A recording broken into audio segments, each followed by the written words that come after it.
মমতা ব্যানার্জি হারেনি, তাকে পরিকল্পিতভাবে হারিয়ে দেওয়া হয়েছে।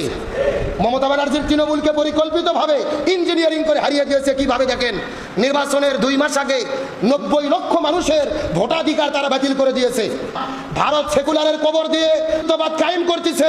আমরা যদি ঈমান নিয়ে এই জমিনে বাঁচতে চাই, আমাদেরকেও সেকুলারের মুখে লাথি মেরে, জাতীয়তাবাদের মুখে লাথি মেরে এই বাংলাদেশে ঈমানের শক্তিতে, ইসলামের ভিত্তিতেই আমাদের বাঁচতে হবে।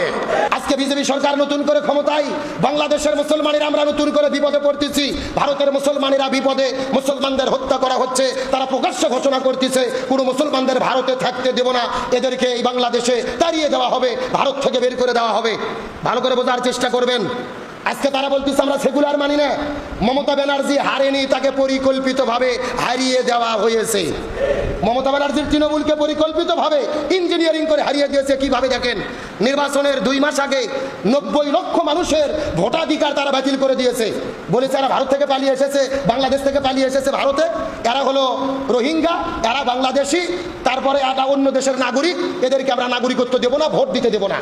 তাম পৃথিবীর সবচাইতে বড় গণতান্ত্রিক দেশ বলা হয় ভারতকে, অথচ 90 লক্ষ মানুষের ভোটাধিকার তারা ছিনিয়ে নিলেন। মমতার দল তৃণমূল কংগ্রেসের চাইতে নরেন্দ্র মোদীর দল ভোট পাইছে মাত্র 30 লাখ, বেশি কয় লাখ। আর ওইদিকে ভোট বাতিল করছে 90 লক্ষ। এই 90 লক্ষের অধিকাংশ মুসলমান, এরা মমতা ব্যানার্জির দলক ভোট দেয়। ওই 90 লক্ষ মানুষ যদি ভোট দিতে পারত, নরেন্দ্র মোদীর দল ক্ষমতায় আসা তো দূরের কথা, 50টা সিটও পেত না। ওরা পরিকল্পিত করে 90 লাখ ভোটকে বাতিল করে দিল। বলা হচ্ছে এরা বাংলাদেশি, আর রোহিঙ্গা। এখন নতুন করে তারা ক্ষমতা এসে বলতেছে এদের বের করে দেব। 10 লক্ষ রোহিঙ্গা বাংলাদেশে আছে, তাই আমরা তাদেরকে পালতে পারতেছি না, বিপদে পড়েছি। এই 50 লক্ষ 90 লক্ষ মানুষদেরকে আবারও ভারত থেকে যদি পুশ ব্যাক বাংলাদেশে করা হয়, এই বাংলাদেশের জন্য বিপদ বাড়বে না কমবে? সুতরাং আমাদের জন্য সংকট গভীর, ষড়যন্ত্র গভীর। নতুন করে ষড়যন্ত্র চক্রান্ত নরেন্দ্র মোদীর দাদাবাবুরা শুরু করেছে। আর তারা বলতেছে আমরা সেকুলারকে বাতিল করে দিয়ে হিন্দুত্ববাদী রাষ্ট্র কায়েম করব ভারতে। ইতিহাস আমাদের ভুলে গেলে চলবে না। 1947 সালে ভারত, বাংলাদেশ, পাকিস্তান ভাগ হয়েছিল মোহাম্মদ আলী জিন্নাহর দ্বিজাতি তত্ত্বের ভিত্তিতে, অর্থাৎ হিন্দুদের জন্য আলাদা রাষ্ট্র, মুসলমানদের জন্য আলাদা রাষ্ট্র। ভারত হলো আলাদা হিন্দু, পাকিস্তান পূর্ব পাকিস্তান, আর পূর্ব পাকিস্তান বাংলাদেশ মিলে আলাদা রাষ্ট্র, আমরা হলাম মুসলমান। ভারত স্বাধীন হওয়ার পরে পণ্ডিত জওহরলাল নেহেরু, মহাত্মা গান্ধী, মৌলানা আবুল কালাম, এরা বললো আমরা সেকুলার রাষ্ট্র কায়েম করব ভারতে। আর মোহাম্মদ আলী জিন্নাহর, আল্লামা ইকবাল বললেন আমরা পাকিস্তানে ইসলামী রাষ্ট্র কায়েম করব, আমরা মুসলমান। তবে আমাদের জন্য দুর্ভাগ্যজনক বিষয় হলো ওই 47 সাল পার হয়ে গেল, 80 বছর পার হচ্ছে, ভারত সেকুলার কায়েম করতে চাইয়ে আজকে হিন্দুবাদী রাষ্ট্র কায়েম করতেছে। আর আমরা বাংলাদেশের মুসলমানেরা 80 বছর পরে সেকুলারের নামে ধর্মনিরপেক্ষতাবাদের আমরা গোলামি করতেছি। একদিক দিয়ে ভারত ঠিক পথে আছে, ওরা হিন্দু, ওরা বলতেছে আমরা হিন্দু ধর্মের নীতিতে দেশ চালাবো। আর আমরা নামে মুসলমান, আমরা বলতেছি আমরা উদার, ইসলাম থাক, আমরা ধর্মনিরপেক্ষ সেকুলার হয়ে দেশ চালাবো। একেবারে পরিষ্কার কথা, ভারত সেকুলারের কবর দিয়ে হিন্দুত্ববাদ কায়েম করতেছে। আমরা যদি ঈমান নিয়ে এই জমিনে বাঁচতে চাই, আমাদেরকেও সেকুলারের মুখে লাথি মেরে, জাতীয়তাবাদের মুখে লাথি মেরে এই বাংলাদেশে ঈমানের শক্তিতে, ইসলামের ভিত্তিতেই আমাদের বাঁচতে হবে। ইসলাম ছাড়া আমাদের কেউ নিরাপত্তা দিতে পারবে? এজন্য বাংলাদেশে যে দল করেন, সংকট কিন্তু গভীর। আমরা যদি ওই ষড়যন্ত্র মোকাবেলা করতে চাই, ইসলাম ছাড়া আমাদের কোনো উপায়। আর হাদিসে রসুল বলেছেন কিয়ামতের আগে একটা স্থানে হবে, হাদিসে সুনানে আবু দাউদ শরীফে এসেছে, স্থানের ইমানদারদের মধ্যে আর বেঈমানদের ভেতরে। আমরা যদি একতাবদ্ধভাবে বাঁচতে চাই, ইমানের বলে বলিয়ান হয়ে ইসলাম নিয়ে ওদের মোকাবেলা করা ছাড়া কোনো উপায়। বাংলাদেশ হিসেবে আমরা এটা যত দ্রুত বুঝবো আমাদের জন্য ততই কল্যাণ। ইসলাম ছাড়া আমাদের বাঁচার কোনো উপায় নাই, ইসলাম ছাড়া আমাদের মুক্তির কোনো পথ নেই। আজকে লক্ষ লক্ষ মুসলমানেরা ভারতে বিপদে পড়ে গেলেন। 2 দিনে 50 জন মুসলমান হত্যা করা হয়েছে, চিন্তা করে পাচ্ছেন? মুসলমানদের বাড়ি ঘরে আগুন জ্বলতেছে, আবার কেউ গরু জবাই করতেছে, তার জন্য হত্যা করা হচ্ছে। আল্লাহ তাআলা ওই জালেমদেরকে ধ্বংস করে দিক, বলেন আমিন। আরো জোরে বলেন আমিন। তবে আমি একজনকে ধন্যবাদ দেই, যার নাম থালাপতি বিজয়, তামিলনাড়ু রাজ্যতে।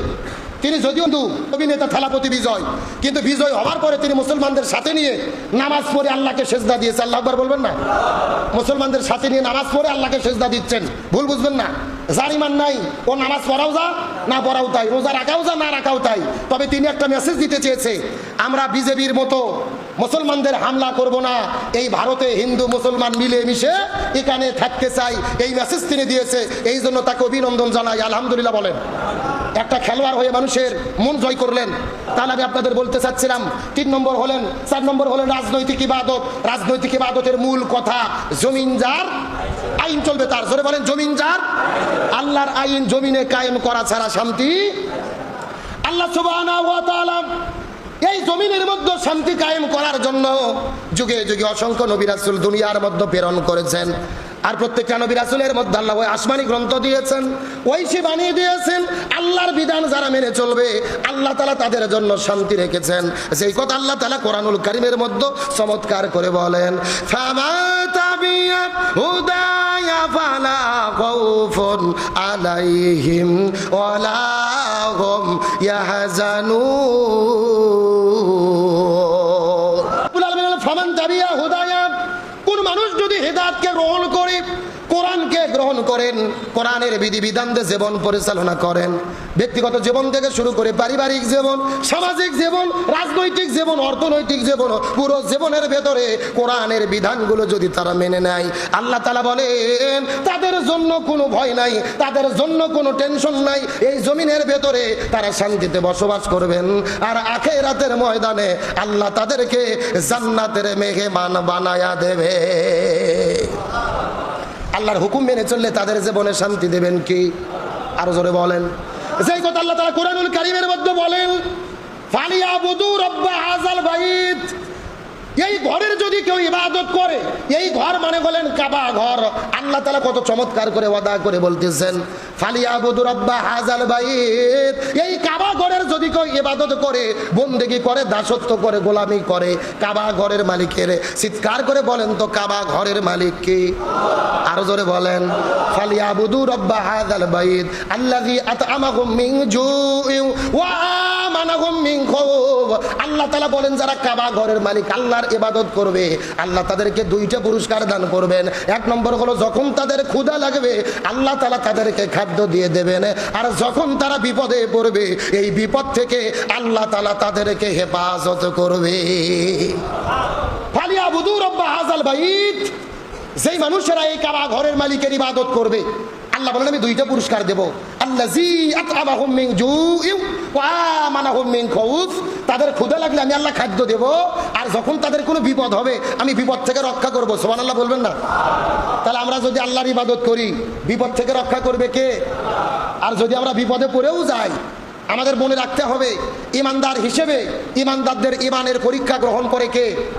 আর ইমানের পরীক্ষা দিতে দিতে যদি আমরা জীবনও দেই আল্লাহ আমাদেরকে সম্মানিত করবে। আর যারা জালেম হবে, জনগণের উপরে জুলুম করবে, তাদের লাঞ্ছিত করবে কে?